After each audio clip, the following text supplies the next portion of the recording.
Hello friends, നമുക്ക് സിമ്പിളായിട്ടൊരു chicken കറി ഉണ്ടാക്കിയാലോ? ബാച്ചിലേഴ്സിനും ഹോസ്റ്റലേഴ്സിനും ഒക്കെ പറ്റിയത്. ബായോ, ഞാൻ 1/2 കിലോ ചിക്കൻ വെച്ചിട്ടാണ് ഉണ്ടാക്കുന്നത്. ആദ്യം തന്നെ ഒരു നോൺ സ്റ്റിക്ക് പാത്രത്തിൽ കുറച്ച് വെളിച്ചെണ്ണ ഒഴിച്ച് കടുക് പൊട്ടിച്ച് സവോളയും ഇഞ്ചി വെളുത്തുള്ളി പേസ്റ്റും പച്ചമുളകും കൂടെ ചേർത്ത് നന്നായിട്ട് വഴറ്റുക. സവോള ഒരു ബ്രൗൺ കളറാകുന്നവരെ വഴറ്റുക. അത് കഴിഞ്ഞിട്ട് നമുക്ക് മസാലകളെല്ലാം ചേർക്കാം. മസാലയൊന്നും കരിഞ്ഞു പോകാൻ പാടില്ല കേട്ടോ, തീ ലോ ഫ്ലെയിമിലാക്കണേ.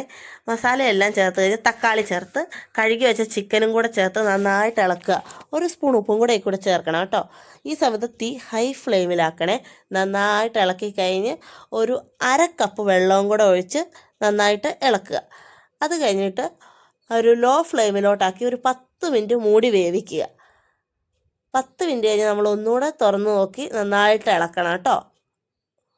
ഈ സമയത്തൊക്കെ തീ ലോ ഫ്ലെയിമിലേ ആക്കാവുള്ളേ. അത് കഴിഞ്ഞ് വീണ്ടും ഒരു 10 മിനിറ്റ് കഴിഞ്ഞ് നമ്മൾ നോക്കുമ്പോൾ ചിക്കൻ റെഡിയാകും. അതായത് ടോട്ടൽ 20 മിനിറ്റാണ് ഒരു ചിക്കൻ കറി ഉണ്ടാക്കാനുള്ള സമയം. അതുപോലെ തന്നെ ഈ ചിക്കൻ കറിക്ക് ഉണ്ടല്ലോ, തേങ്ങാപ്പാൽ കൂടെ ചേർത്താൽ കൂടുതൽ വളരെ നന്നായിരിക്കും കേട്ടോ, കൂടുതൽ രുചികരമായിരിക്കും.